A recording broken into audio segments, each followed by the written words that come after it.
بسم اللہ الرحمن الرحیم۔ ذی الحج کا مہینہ تھا، 583 سن ہجری اور 1187 عیسوی تھی۔ مکہ مکرمہ کی سرزمین پر میدان محشر کا سا سما تھا۔ چہار دانگ عالم سے فرزندان توحید اپنے معبود حقیقی کے اس فرمان وَأَتِمُّوا الْحَجَّ وَالْعُمْرَةَ لِلَّہِ کی تعمیل کے لیے سر نیاز خم کیے سیل رواں کی طرح جوک در جوک جمع ہو گئے تھے۔ ایک ہی ترانہ جو ہر زبان پر جاری تھا، ایک ہی آواز جس سے مکہ مکرمہ کی فضا گونج رہی تھی۔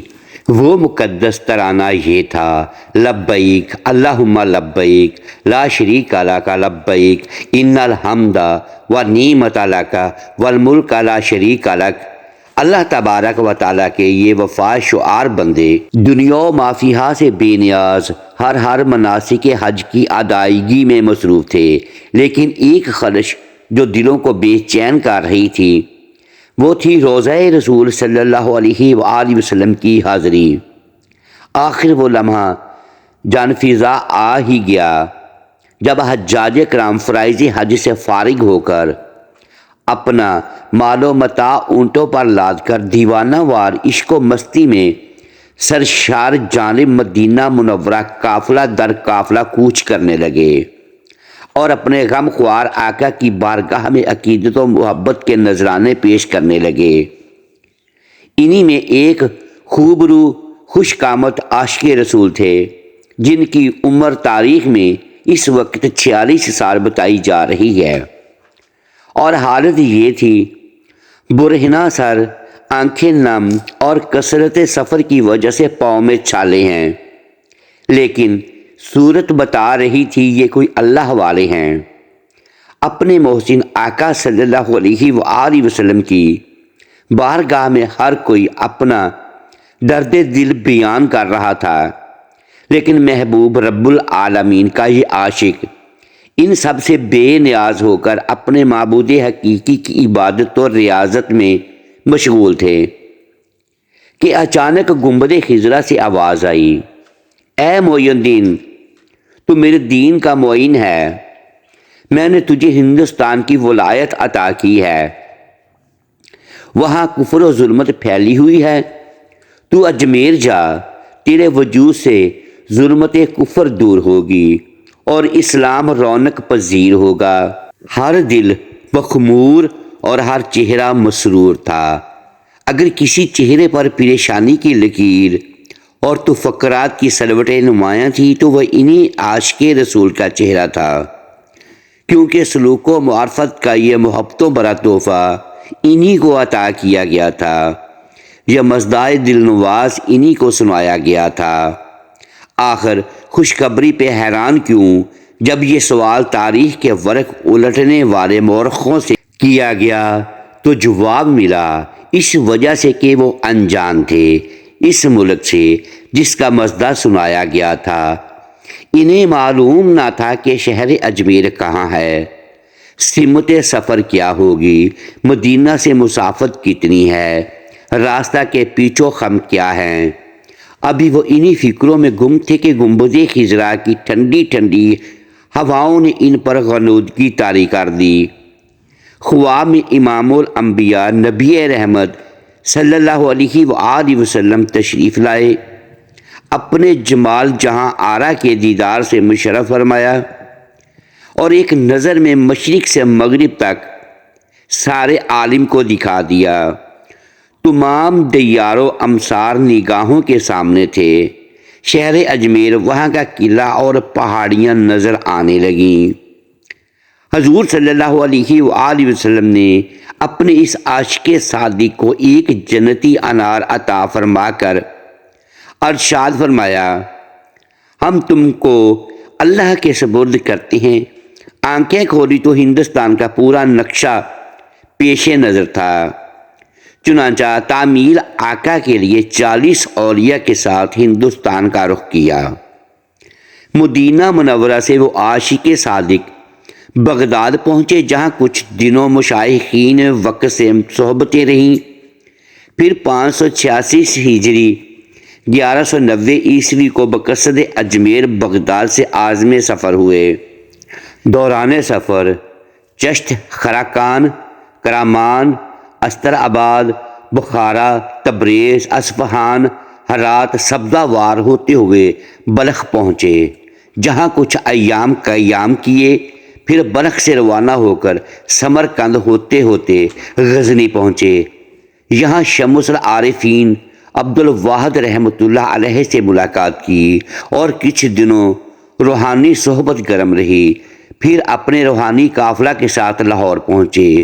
حضرت ابو الحسن علی بن عثمان حجویری اور معروف داتا گنج بخش رحمۃ اللہ علیہ کے مزار اقدس پر حاضری دی اور روحانی فیوز سے مالا مال ہوئے۔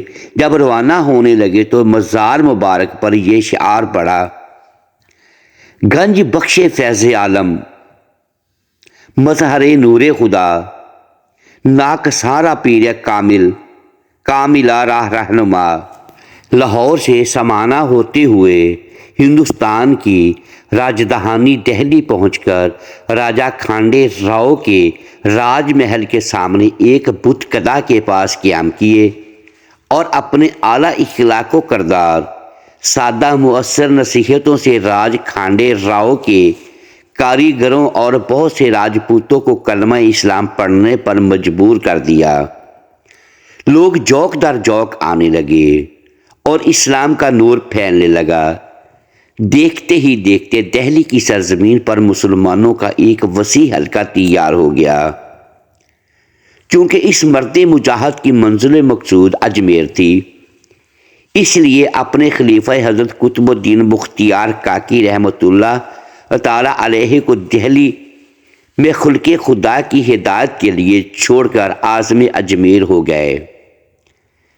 چند سکہ مورخوں کے مطابق وہ مرد مجاہد 587 ہجری 1191 عیسوی کو وارد اجمیر ہوئے، جہاں روز اول ہی سے باطن شکن کرامتوں کے ظہور نے ایک بوریا نشین درویش کی روحانی عظمت و قوت کا سکہ اہل اجمیر کے دلوں پر بٹھا دیا۔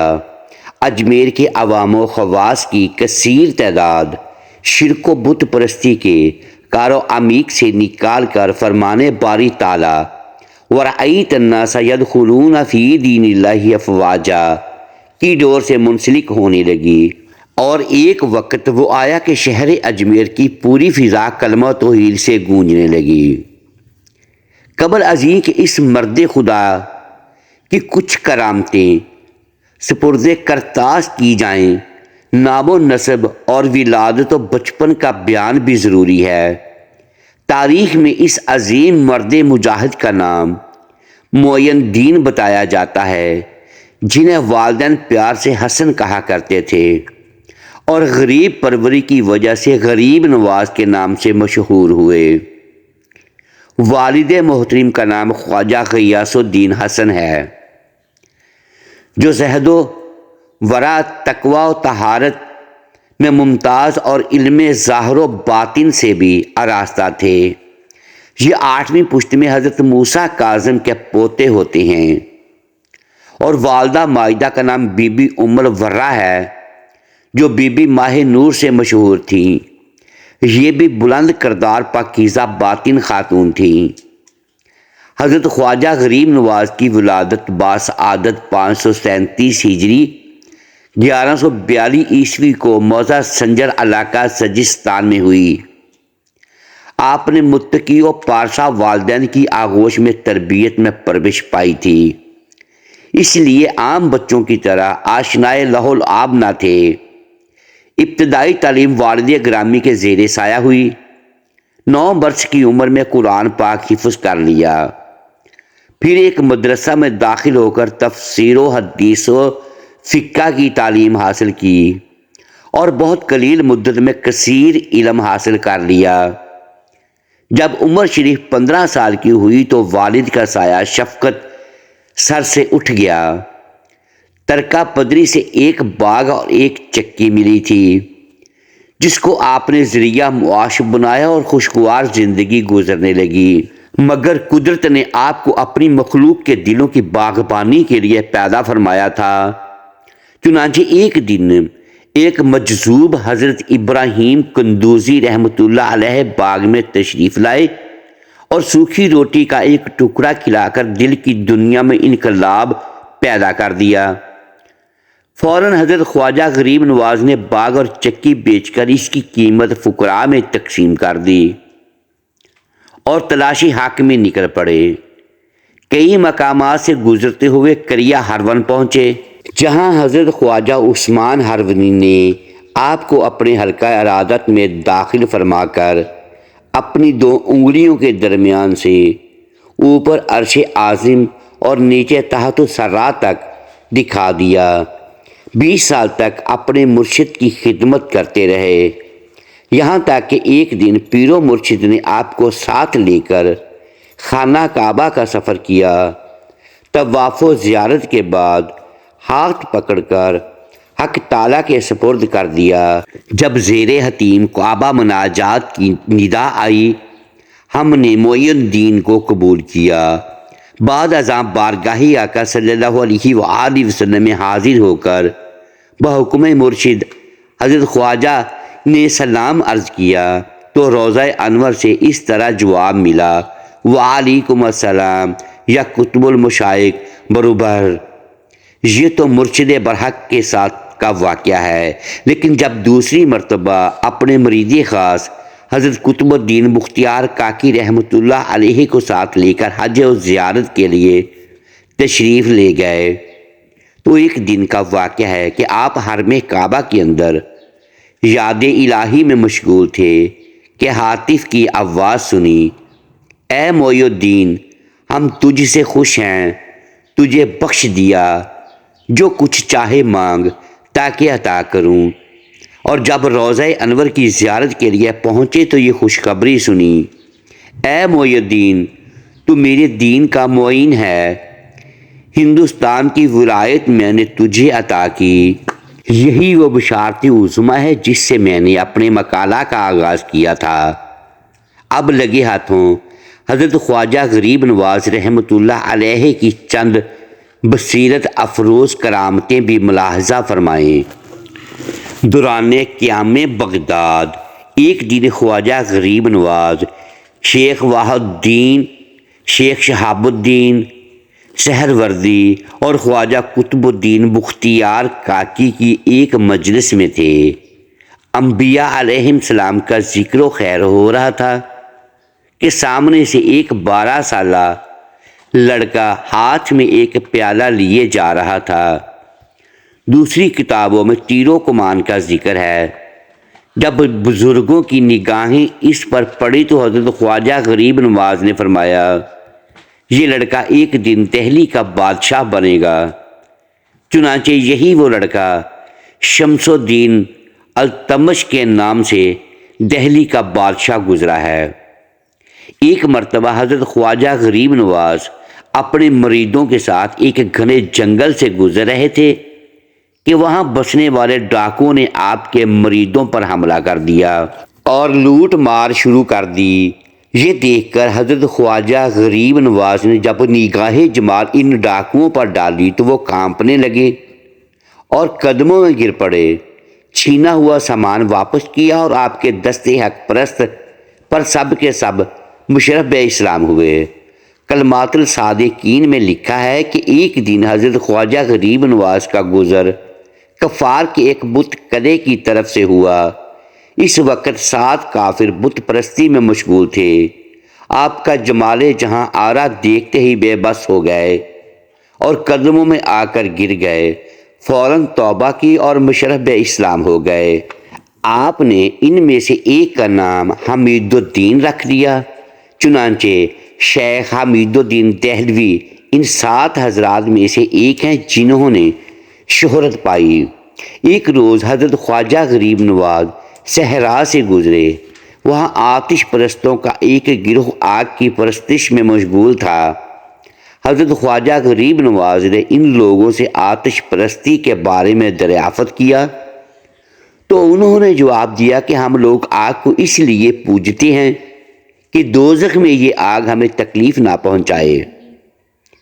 آپ نے فرمایا: دوزخ سے بچنے کا طریقہ یہ نہیں بلکہ نار دوزخ سے بچنے کے لیے خالق نار کی پوجا کرو، پھر ہی آگ تمہیں کوئی نقصان نہیں پہنچائے گی۔ تم لوگ اتنے دنوں سے آگ کی پوجا کرتے ہو، ذرا اس میں اپنا ہاتھ ڈال کر دکھاؤ۔ ان لوگوں نے جواب دیا، آگ کا کام ہے جلانے کا، ہمارا ہاتھ تو جل جائے گا، لیکن اس بات کا کیا ثبوت ہے کہ حق پرستوں کو آگ نہ جلائے گی؟ حضرت خواجہ غریب نواز نے فرمایا، دیکھو ہم اللہ کے پرستار ہیں، یہ آگ ہمارے جسم کو تو دور کی بات ہماری جوتی کو بھی نہیں جلا سکتی۔ یہ فرما کر آپ نے اپنی ایک جوتی آگ میں ڈال دی۔ بہت دیر تک وہ آگ میں رہی، مگر اس پر آگ کا ذرا سا بھی اثر نہ ہوا۔ یہ دیکھ کر سب مسلمان ہو گئے۔ جب حضرت خواجہ غریب نواز اجمیر میں مقیم ہوئے اور وہاں آپ کی ذات بابرکت سے کرامتوں کا مسلسل ظہور ہونے لگا اور لوگ اسلام کی صداقت کے معترف ہونے لگے، پرتھوی راج کی دفاعی کوششوں کے باوجود حضرت خواجہ غریب نواز کا اثر بڑھنے لگا، تو پرتھوی راج دل سے حضرت خواجہ غریب نواز کا دشمن ہو گیا۔ جوگی جے پال کی ناکامی اور اس کے قبول اسلام کے بعد پرتھوی راج کی آتش عداوت تیز ہو گئی اور وہ حضرت خواجہ غریب نواز کو اجمیر سے نکالنے کا منصوبہ بنانے لگا۔ جب وہ اپنے منصوبے کو عملی شکل دینے کا ارادہ کرتا تو اندھا ہو جاتا، اور جب باز آتا بینائی واپس آ جاتی۔ اس کرامت کو بار بار دیکھنے کے باوجود بھی شرک و بت پرستی کی ظلمت اس کے دل سے نہ نکلی۔ بالآخر اپنے کیفر کردار کو پہنچا۔ محترم ناظرین، امید ہے آج کی یہ ویڈیو آپ کو پسند آئی ہوگی۔ ناظرین گرامی، اگر اس ویڈیو میں دانستہ یا دیدہ دانستہ الفاظ کی درستگی ہم نہیں کر پائے تو ہم آپ سے معذرت خواہ اور اللہ کے حضور معافی کے طلبگار ہیں۔ محترم ساتھیوں، ویڈیو کو لائک کیجیے اور اپنے اس چینل کو سبسکرائب لازمی کیجیے اور بیل آئیکن پریس کر دیں تاکہ ہر نئی آنے والی ویڈیو بر وقت آپ تک پہنچ سکے اور ہماری حوصلہ افزائی ہوتی رہے۔ شکریہ۔ اللہ حافظ۔